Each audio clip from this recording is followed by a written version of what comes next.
tema da palavra de hoje, irmão, ela toca todos os momentos da nossa história, porque a pressão faz parte de todos eles. Pressão para prosperar, pressão para crescer, pressão para avançar, pressão dos inimigos, mas também de pessoas que te amam. A pressão não é necessariamente algo ruim. A ausência dela faz com que a gente se acomode. Então tem muito mais a ver com como a gente lida com a pressão do que com a pressão em si. Assim como os problemas eles existem para todo mundo. Então uma vida próspera tem muito mais a ver com como eu lido com os problemas do que com o que os problemas são de fato. O salmista, quando diz que o Senhor prepara uma mesa na presença dos inimigos e honra ele, ungindo a cabeça com óleo e o cálice faz transbordar, ele está deixando claro que para quem caminha com Deus e tem uma firme convicção das promessas, os gigantes deixam de ser problema e eles passam a ser plateia. Para outros, os gigantes foram o fim da história. Eles desistiram quando os gigantes se levantaram, eles sucumbiram quando os gigantes vieram. Então, você percebe que é você quem define o que os seus gigantes serão, problema ou plateia. É você que define o que a pressão será, combustível ou final da história. É você que define o que as promessas serão fábulas ou serão norte. Elas vão romantizar a tua jornada de fé ou elas vão nortear os teus passos. É você que define o que Deus é, o centro da construção da tua história, ou algo acessório que você utiliza quando precisa de ajuda.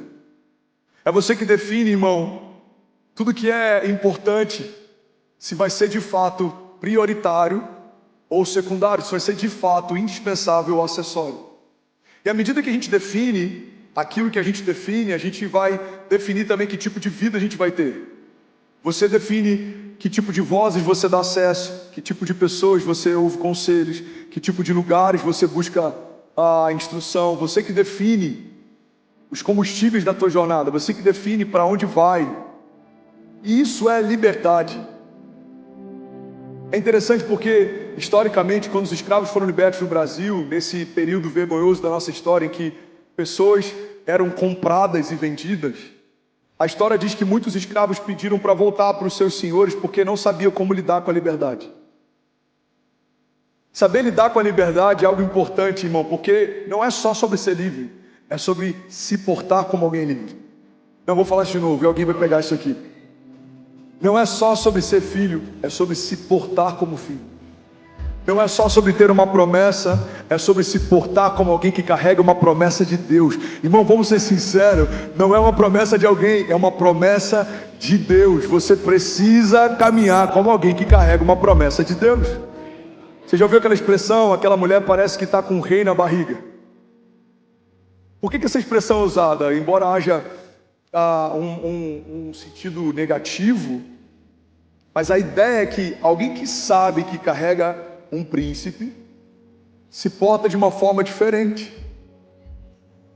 A pergunta que a gente precisa fazer é: como deve se portar alguém que carrega a vida de Deus dentro de si?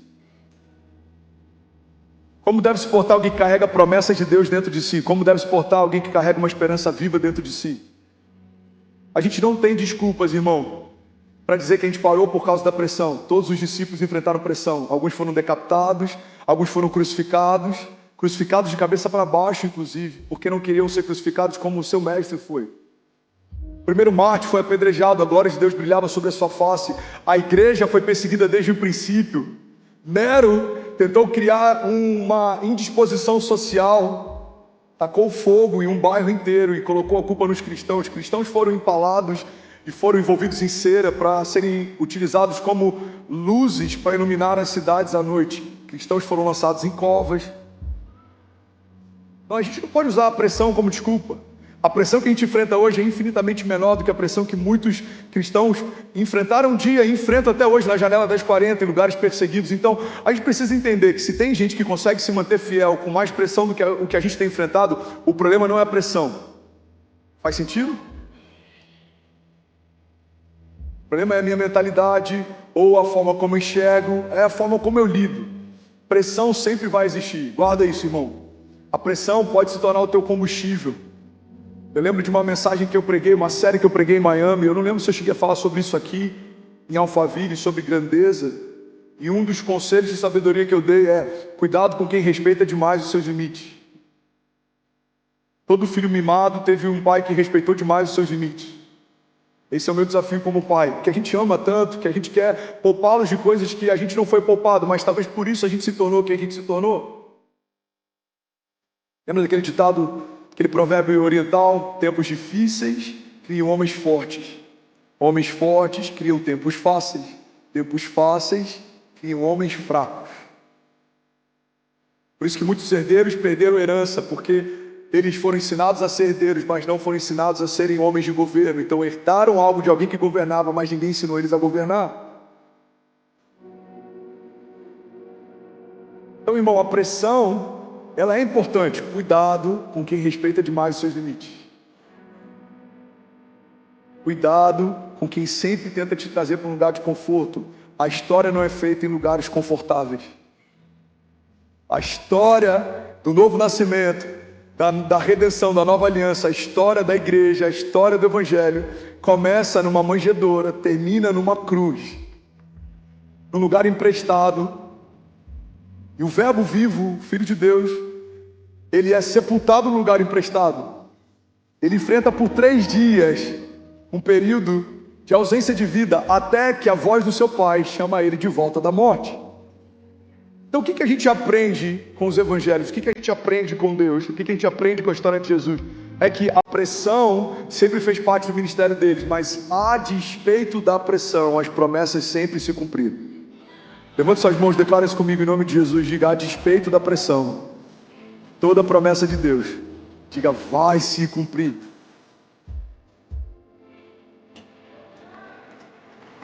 Vamos, alguém aqui, me ajuda. A pressão pode ser um combustível.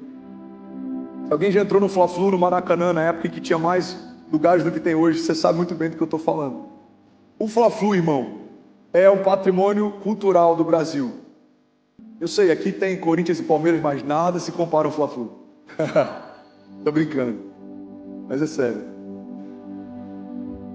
Escreveram músicas sobre, fizeram livros sobre, documentários sobre. Por quê? Porque quando você entrava naquele lugar, uau! Agora pergunta para os jogadores de alto padrão se eles preferiam jogar ali ou se eles preferiam jogar num estádio vazio, sem torcida. A pressão, para quem aprendeu a lidar com ela, não é um problema, começa a se tornar até um combustível. Tem grandes boxeadores, inclusive, alguns campeões mundiais, que deixavam o seu opositor bater um pouco mais para que isso fizesse com que eles se irassem ainda mais e eles vinham com tudo em seguida. A pressão, irmão, pode ser um catalisador, a pressão pode ser a melhor coisa que vai acontecer na tua história, porque sem a pressão, a gente abaixa a guarda.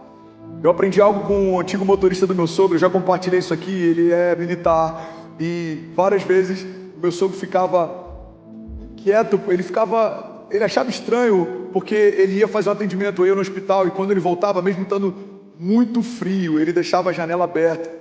Ele estava quase que tremendo lá dentro. E às vezes com muito calor, ele nunca ligava o ar-condicionado. E meu sogro um dia perguntou: por que você nunca liga o ar? Ou por que quando está frio você nunca fecha a janela? Ele falou: porque o desconforto me deixa atento.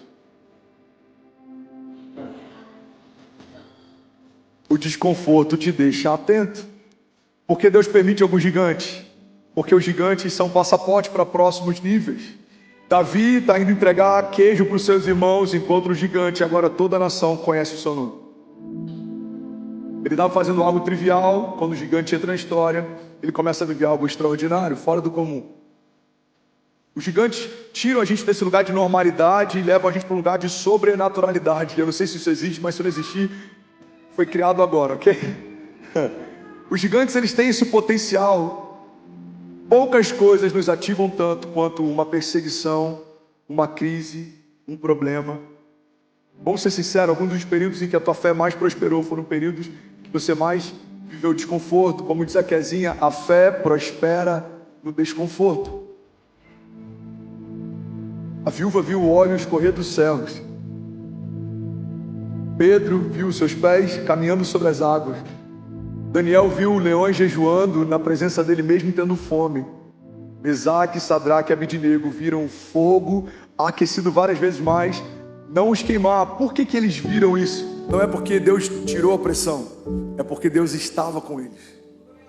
A chave para uma vida próspera, para uma vida sobrenatural, para uma vida de milagres, não é a ausência da pressão, é a presença de Deus. Não, vou falar isso de novo, alguém vai pegar isso daqui. Uma vida extraordinária, sobrenatural, cercada por milagres, não é uma vida com ausência de pressão, é uma vida marcada pela presença de Deus.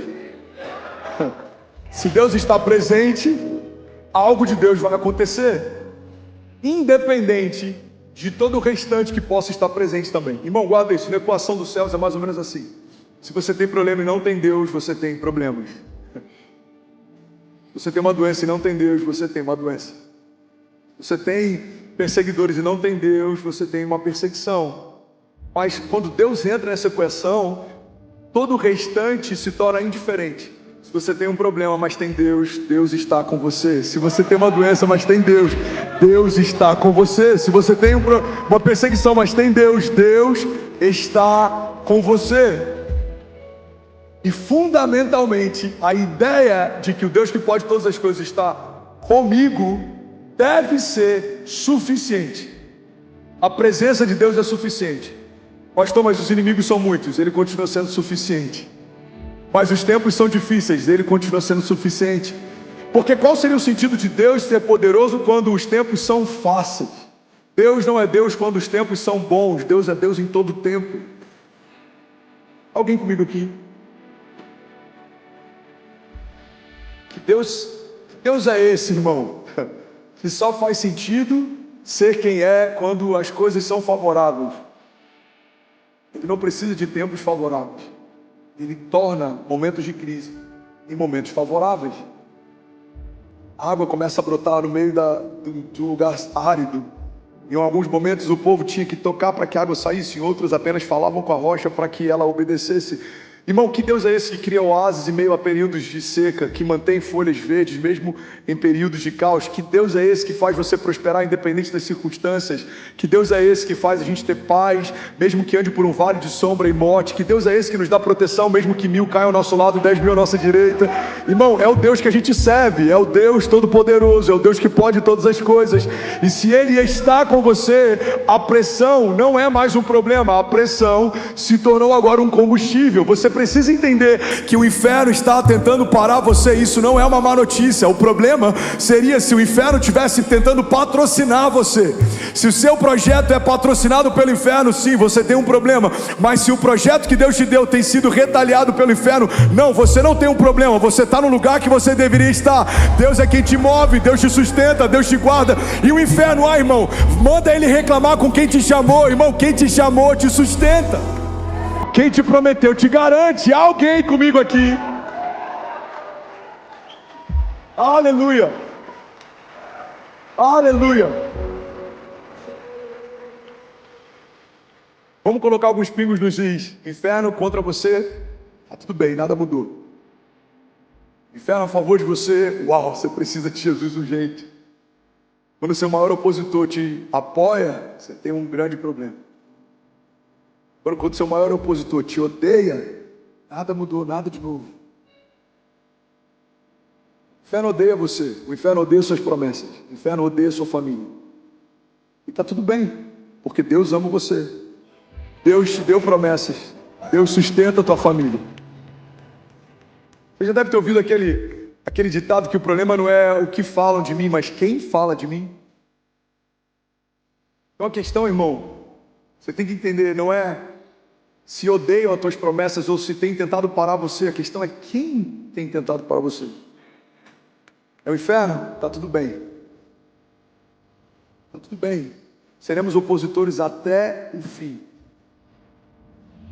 A pressão sempre vai te envolver. A pressão, eu preciso voltar para esse lugar. Eu sinto que é o ponto de equilíbrio dessa mensagem. A pressão, ela pode ser uma coisa boa. Todo campeão olímpico enfrentou pressão. Todo iconoclasta enfrentou pressão. Todo homem que criou um mercado que não existia enfrentou pressão. Eu vou usar até alguns que não são homens de Deus necessariamente, mas que fizeram a história. Quando Steve Jobs disse que criaria um celular que não utilizaria um teclado analógico, todo o mercado achou que ele estava louco. Inclusive foi um dos motivos da Nokia ter perdido liderança de mercado e ter perdido participação global como perdeu. Existia um tempo em que a Nokia era uma das empresas mais exponenciais do mercado, mas ela achou ridícula a ideia de não utilizar teclados analógicos. O que acontece? Alguém que enfrentou pressão no mercado, pressão dos especialistas, pressão da crítica, criou um segmento que não existia. E hoje é difícil imaginar algo diferente do que aquilo que ele estabeleceu. Porque é assim no início.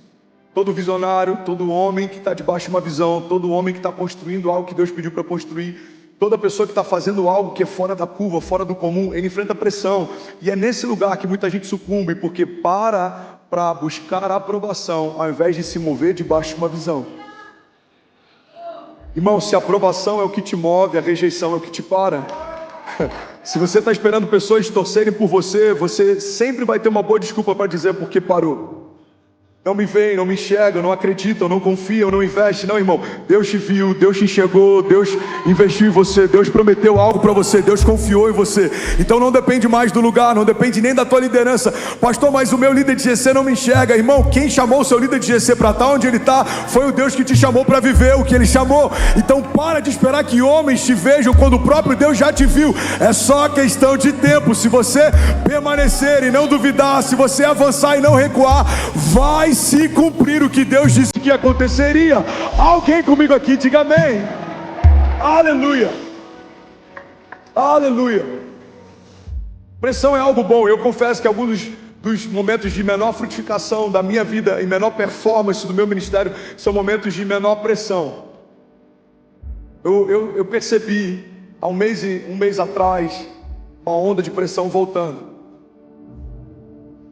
No primeiro momento eu falei, Deus, eu já estava vencido isso de novo. Meu Deus sussurrou, eu quero te levar a novos níveis, a pressão vai te levar até lá. Sou eu quem permito. Seus oponentes te mantêm atento, a tua guarda nunca baixa. Seus oponentes te mantêm focados, você sabe que tem alguém que só está esperando um deslize seu para engolir você vivo. Seus oponentes odeiam o que você carrega, odeiam a unção que você recebeu, odeiam a visão que você se move. Então, qual é a melhor forma de você dar uma resposta para tudo que se levanta contra você? Prosperando debaixo de uma palavra de Deus. Lembra de Paulo? A Bíblia diz que Paulo está numa ilha, estava frio, ele está pegando lenha e graveto para colocar na fogueira. Então, de repente, ele pega uma serpente, a serpente pica a mão de Paulo. Ele tinha acabado de enfrentar um naufrágio. Então, o povo da ilha olha para aquele contexto e eles falam, uau, esse homem é amaldiçoado. Por quê, pastor? A lógica é simples. Os deuses tentaram matá-lo através de uma tempestade. Não conseguiram, agora estão tentando matá-lo através de uma serpente. Esse homem é amaldiçoado. Mas a Bíblia diz que passa o tempo e eles achavam que Paulo iria inchar e morrer. Paulo não inchou e nem morreu. E aí a opinião da multidão muda. Agora eles dizem, uau, esse homem é abençoado. Por quê? Porque nem a tempestade matou ele, nem o veneno de uma serpente. Ele é diferente. A mesma multidão que te critica quando as retaliações vêm, ela vai contar os seus testemunhos se você permanecer e não desistir. Agora, não só isso. A multidão não só conta histórias. A multidão, ela quer usufruir do testemunho que você carrega. A Bíblia diz que depois então que Paulo permanece, aqueles homens começam a dizer, uau, esse homem ele é poderoso. E aí começa a trazer todos os homens doentes da ilha para que Paulo orasse por eles. Inclusive o homem mais poderoso daquele lugar estava com seu pai doente, traz para que Paulo ore. E aí tem uma chave na Bíblia que eu amo, quando a Bíblia diz que Paulo então, impondo as mãos sobre os enfermos. Guarda isso, irmão. A mesma mão que foi ferida minutos antes, minutos depois, está ministrando cura. Você lembra de Paulo colocando a mão sobre os gravetos? Você precisa lembrar que Paulo também colocou a mão sobre os enfermos. O problema é que tem muita gente que quando coloca a mão sobre um graveto, é só uma analogia, e é picado, olha para a multidão e ouve as suas críticas e desiste. Mas se você não se mover pela opinião dos outros, a mesma mão que foi ferida um dia vai ser canal de cura no dia seguinte. Não, alguém vai pegar isso daqui.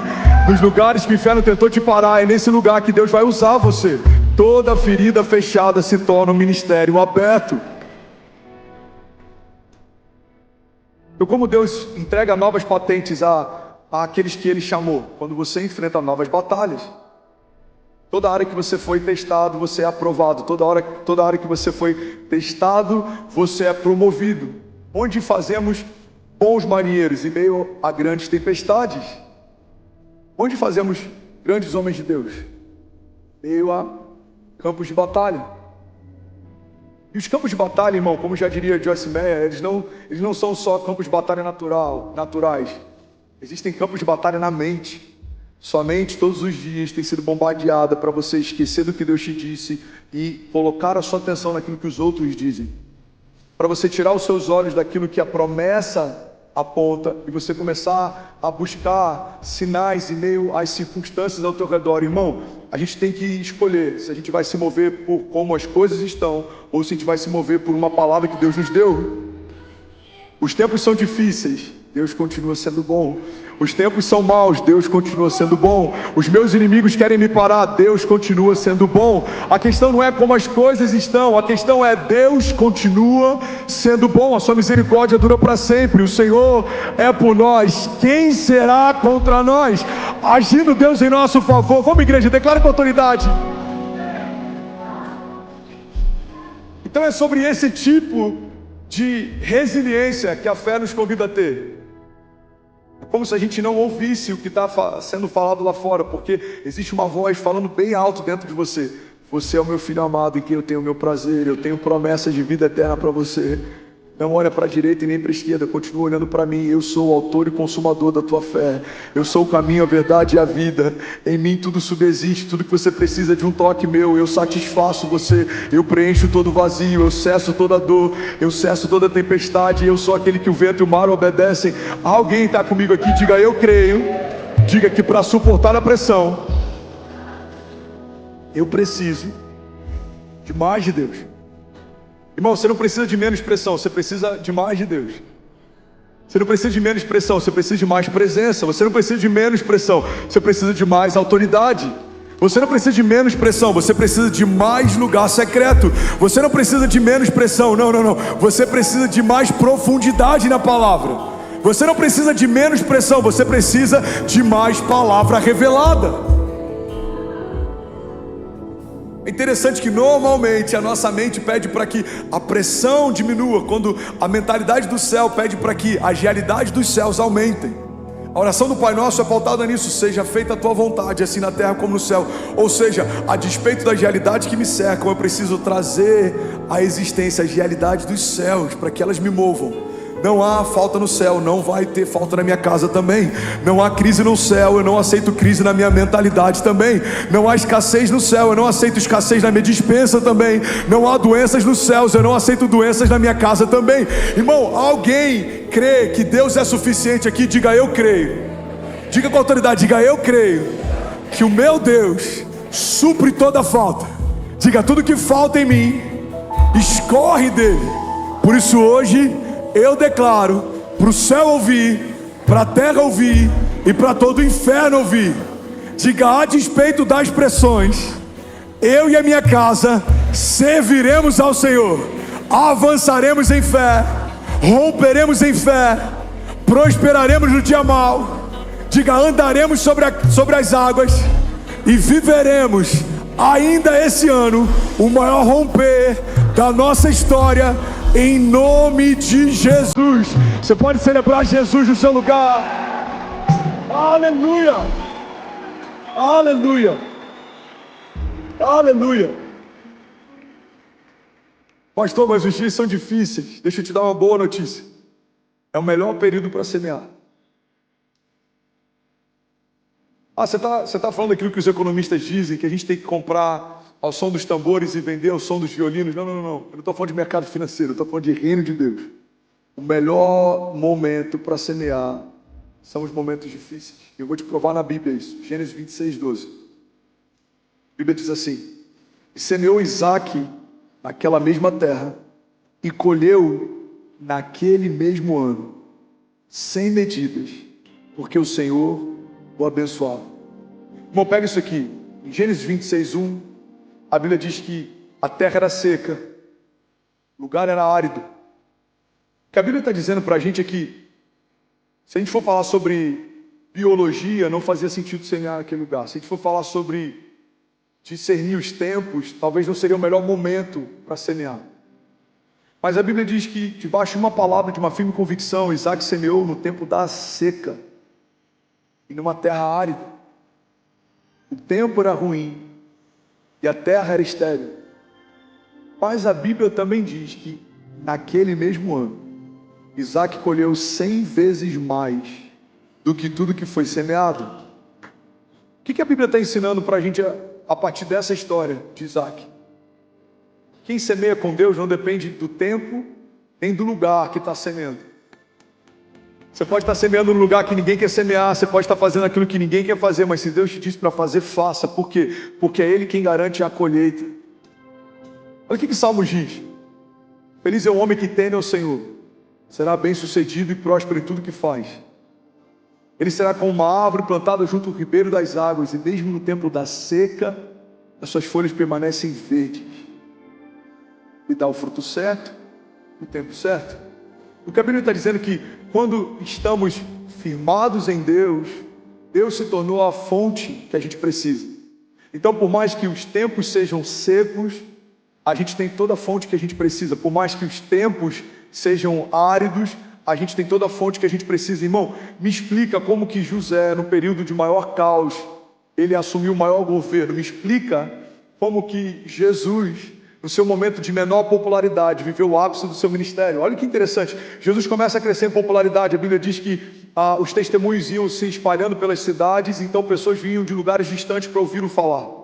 As multidões se aglomeravam nos desertos, as multidões se aglomeravam nas cidades, as multidões se aglomeravam nas casas quando Jesus entrava em uma casa, porque todo mundo queria ouvi-lo, acessá-lo, vê-lo. Mas a Bíblia também diz que quando Jesus então está sendo crucificado, a multidão se dispersava de tal forma que até os seus discípulos diziam não saber quem ele era. Pedro nega Jesus 3 vezes, os discípulos agora se escondem. Irmão, você já parou para pensar que no período de menor popularidade do ministério de Jesus acontece um momento de ápice do seu ministério? Quando todo mundo estava lá, Jesus estava na metade do seu ministério. Quando ninguém estava lá, Jesus estava vivendo o ápice do seu ministério. Quando a redenção está sendo liberada através do sacrifício do Filho de Deus, grande parte da multidão que seguia ele não estava lá para enxergar. Por quê? Porque Jesus está deixando claro que a gente não depende da quantidade de pessoas, da quantidade de aprovação, do tipo de terra, do tipo de solo, da geografia. Irmão, você só depende de uma palavra. Eu já falei sobre isso aqui. Eu lembro que quando a gente foi para Miami, eu fui recebido num café que eu tomei na primeira semana morando lá. Um amigo falou: André, cuidado, a América não mata profetas, a América compra profetas. Esse lugar é um cemitério de profetas. Eu já vi muitos homens de Deus vindo aqui bem intencionados e enviados por Deus, mas eles se acomodaram e abriram mão do propósito por causa do conforto. Eu lembro que quando Deus enviou a gente para Alphaville, uma das coisas que eu vi é: Alphaville é um cemitério de ministérios. Muitos grandes ministérios tentaram construir igrejas aqui e não foram bem sucedidos, não deram certo. Eu lembro que quando essa palavra ela veio no meu coração, eu já falei sobre isso aqui, mas pode ser novo para alguém. Falei: Deus, se aqui é um cemitério, tem muitos ossos secos esperando uma voz profética para voltar a viver. Existe um exército esperando uma voz de comando para voltar a viver. Você percebe que aos olhos de alguém que se move de forma natural, o cemitério é algo ruim, mas aos olhos de alguém que está debaixo de uma palavra profética, o cemitério é um grande exército que vai voltar a viver. Por acaso esse vale de ossos secos pode voltar a viver? Senhor, tu sabes. Então Deus diz para o profeta: então abre a tua boca e profetiza. E aí o profeta se coloca de pé, ele diz: vale de ossos secos, ouçam o que diz a voz do Senhor. E o vale de ossos secos então se torna um exército forte e poderoso. Irmão, guarda isso em nome de Jesus. Você não depende da geografia, você não depende da economia, você não depende da aprovação dos outros, você não depende da opinião de homens, você não depende de nada que é exterior, de nada que é secundário, de nada que é natural. A Bíblia diz que Abraão, crendo contra a esperança, ele se moveu por conta de uma promessa. Abraão, você vai ter filho. Ele olha para ele: impossível, eu sou velho. Ele olha para a esposa: impossível, ela era estéril. Mas ele olha para a palavra, Deus disse que vai acontecer. Já aconteceu. Sabe o que acontece? Ele tem um filho. Bom, Deus pega alguém como Pedro e transforma ele no apóstolo do Novo Testamento, da Nova Aliança. Deus pega alguém como Saulo e transforma ele num homem que tem as maiores revelações do reino de Deus no Novo Testamento. Deus pega alguém como Davi, que nem o seu pai cogitou que seria uma boa opção para ser ungido naquele dia. Deus pega José, que os seus irmãos venderam. José era escravo quando Deus chamou? Não, José foi chamado antes de escravizarem ele. É esse entendimento que você tem que ter. Deus te chamou antes dos seus inimigos se levantarem. Antes dos irmãos venderem José, Deus já tinha chamado José. Pega isso, irmão.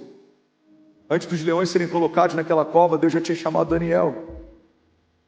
Antes dos seus inimigos se levantarem essa semana, Deus já tinha chamado você desde o ventre da sua mãe. Eu, quando entendo que o chamado antecede a retaliação, quando entendo que o chamado de Deus, ele foi gerado antes dos meus inimigos se levantarem, eu preciso entender que os meus inimigos chegaram tarde. Já existe uma palavra que ocupa esse lugar dentro de mim. Quando seus inimigos baterem a porta, eu já falei sobre isso, eu quero que você guarde isso em nome de Jesus. Quando a escassez bater a porta, deixa Jesus abrir e dizer, já está ocupado. Quando o medo bater a porta, deixa Jesus abrir e dizer, já está ocupado. Alguém comigo aqui? Aleluia. Aleluia. Se for para ele, você pode fazer melhor. Aleluia.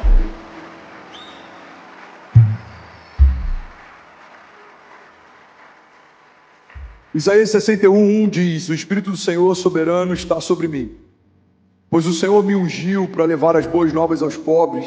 Ele me enviou para consolar os de coração quebrantado e para proclamar que os cativos serão soltos e os prisioneiros serão libertos.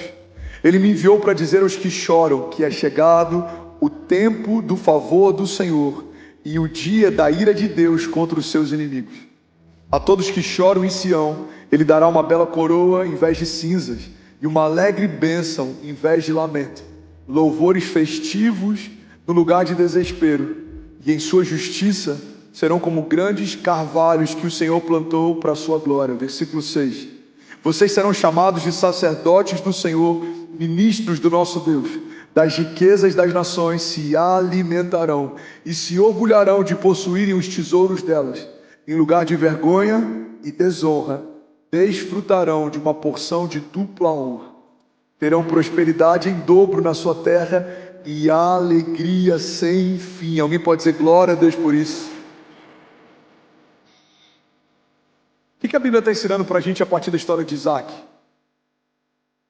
A gente tem que parar de colocar a culpa nas circunstâncias para justificar a ausência de fruto. Igreja, olha para mim.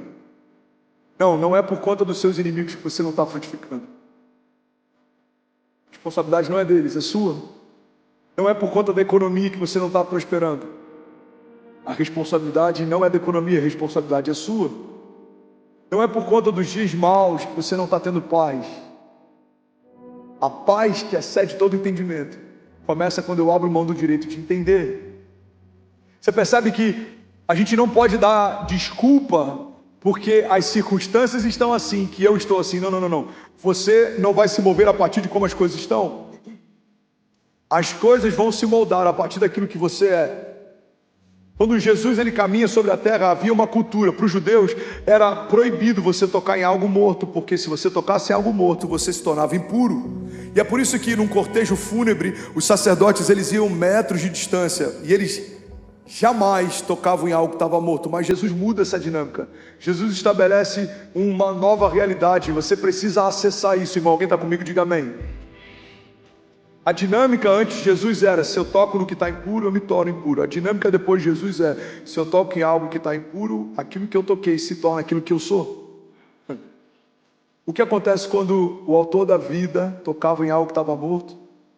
O que estava morto voltava a viver.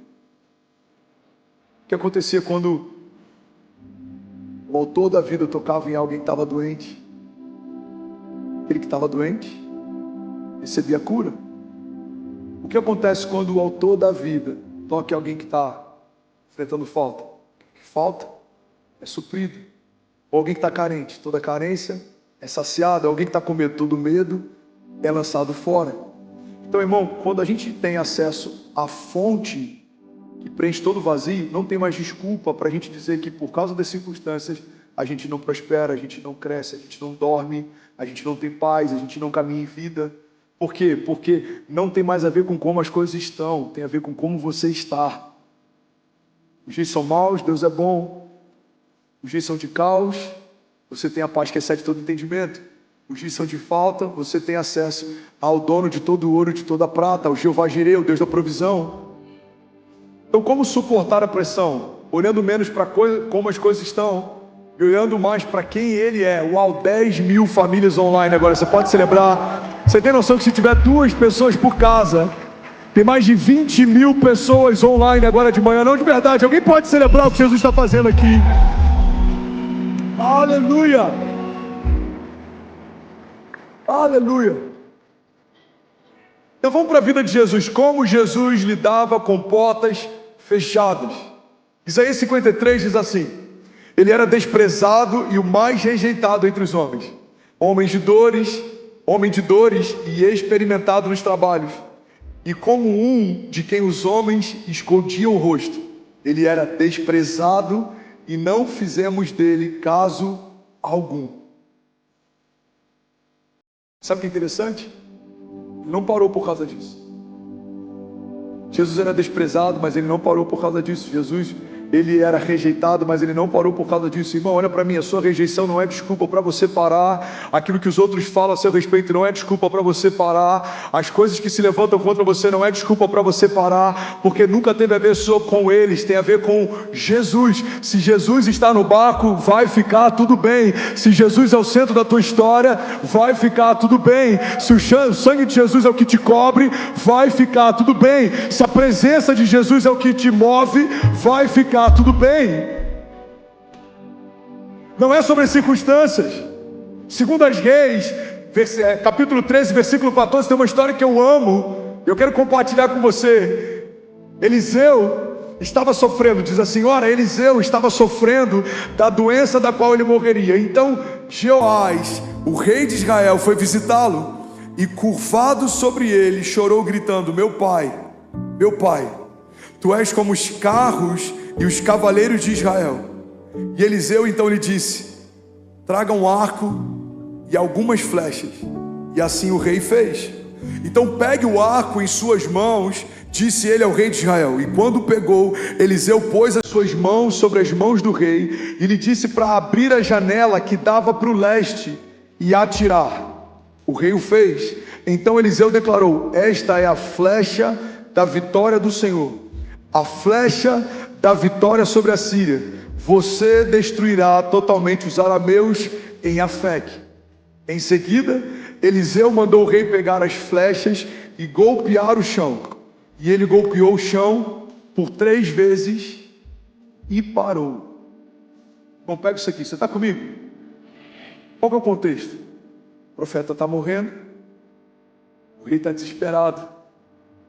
Ele vai até um homem de Deus, porque todo homem sábio busca em Deus conselho, sabedoria, direção. Então é isso que o rei faz. O rei vai até o leito de Eliseu e fala: meu pai, você está partindo, você vai morrer. Eu imagino que ele está indo em busca de uma bênção, ele está indo em busca de uma palavra, ele está indo em busca de uma direção. E é exatamente isso que o profeta dá para ele. O profeta fala: rei, pega a flecha, o arco, abre a janela, lança uma flecha. A Bíblia diz que assim que o rei lançou uma flecha, ele diz: essa flecha profeticamente simboliza a vitória sobre a Síria. Ele fala: agora pega as flechas, golpeia o chão. E aqui está uma chave. A Bíblia diz assim: então ele golpeou o chão 3 vezes e parou. Você pode falar comigo? Diga: ele golpeou o chão 3 vezes e parou. Diga: ele parou. Ele continua dizendo: o homem de Deus ficou irado com ele e disse: você deveria ter golpeado o chão 5 ou 6 vezes. Então iria derrotar a Síria e a destruiria completamente. Mas agora você a derrotará somente 3 vezes. Pastor, eu estou mais perdido do que segue o tiroteio. Eu vou te explicar. Quando você está debaixo de uma palavra profética, existe uma chave. Eu quero que você guarde ela hoje. Você só vai parar quando Deus te disser para parar. Não, pega isso aqui, me ajuda a pregar. Fala para quem está do seu lado, você só vai parar quando Deus te disser para parar. Agora fala para quem está do outro lado, fala com cara de profeta, fala, você só vai parar quando Deus te disser para parar. Sabe o que a gente aprende com esse momento na história? É que muitas vezes a gente se move quando Deus diz para a gente começar, mas a gente para mesmo Deus não tendo pedido para a gente parar. Bom, não é tão difícil ouvir uma palavra quando a gente precisa se mover, mas muita gente está parando mesmo sem ter ouvido uma palavra para parar. Deus disse comece, começa. Deus não disse para parar, não pare. Deus disse confia, confia. Deus não disse para parar, então não pare. Deus disse que esse casamento era dele, você se casou, Deus não disse para parar, então não pare. Deus te deu uma palavra para abrir a empresa que você abriu, Deus não disse para parar, então não pare. Deus te deu uma palavra para o ministério que você carrega, você começou o seu ministério, Deus não disse para parar, então não pare. O problema é que muita gente ouviu Deus quando começa algo, mas mesmo sem ouvir Deus, parou algo. Eu lembro que na América, muita gente que eu recebia vinha com uma palavra, pastor, a gente tem uma palavra de Deus para vir para a América, a gente vendeu tudo no Brasil, a gente veio. Uau, glória a Deus, Deus te abençoe, bem-vindo. Aí dava 4 meses, a família não se adaptou, o dinheiro acabou, pastor, Deus deu uma direção que a gente precisa voltar. Bom, Deus não é bipolar, a gente precisa assumir que a gente desistiu, não foi Deus que mudou de ideia, a gente desistiu. Porque se Deus te disse para fazer algo, faça. Mas se Deus não disse para parar, não pare. Se Deus te disse para começar algo, comece. Se Deus não disse para você abortar, não aborte.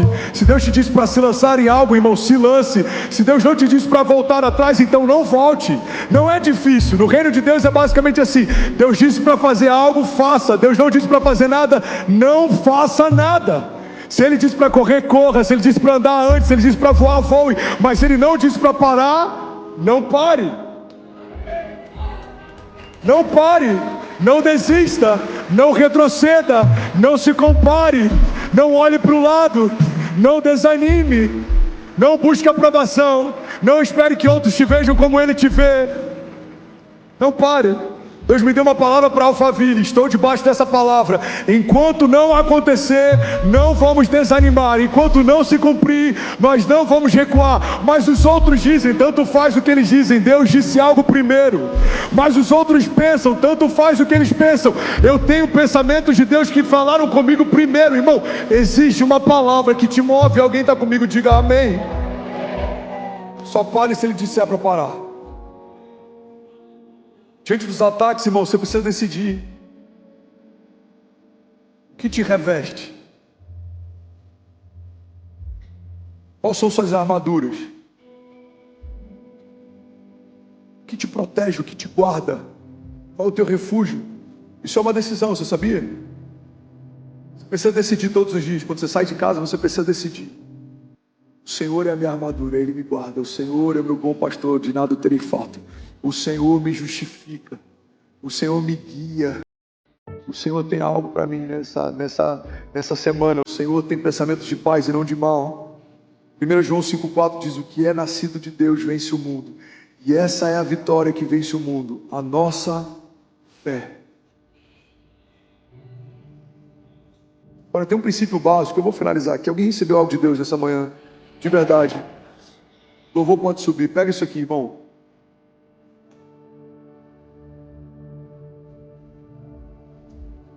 Você precisa decidir do que você vai ser revestido. Mas só dá para revestir algo que antes foi preenchido. Só dá para preencher algo que antes foi vestido. A dinâmica de Deus é assim, ó. Primeiro Ele te veste. As coisas velhas ficaram para trás e em Jesus tudo se fez novo. Morre a nova natureza para poder nascer a nova natureza.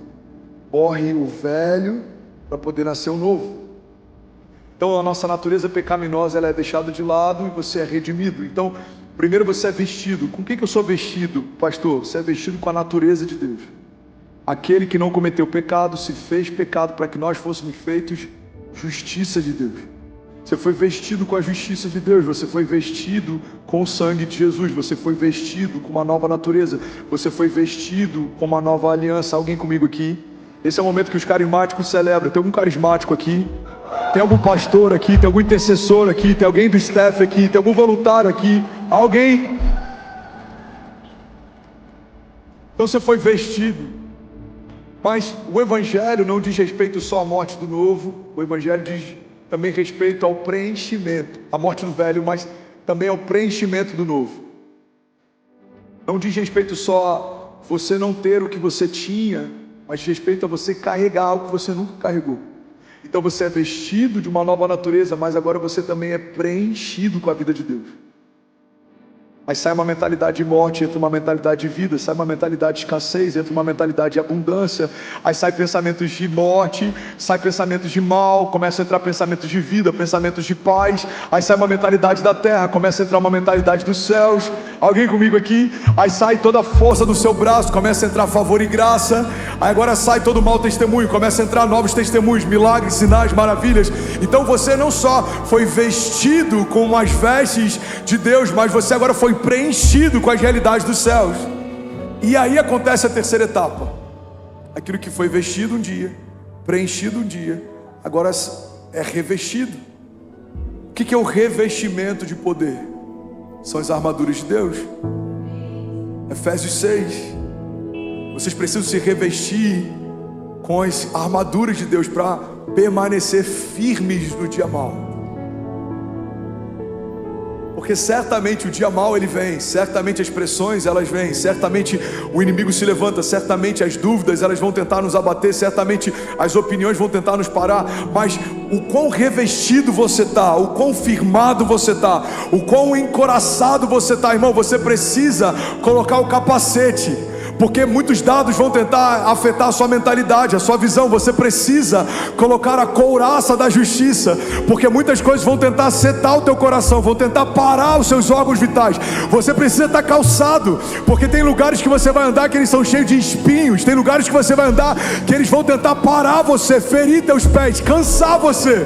Você precisa estar renovado. O óleo que é derramado sobre a sua cabeça faz com que os inimigos que tentem te pegar não consigam. Você se tornou escorregadio. Os seus inimigos tentarão te parar, mas eles não te alcançarão. Eles te perseguirão, mas não te encontrarão.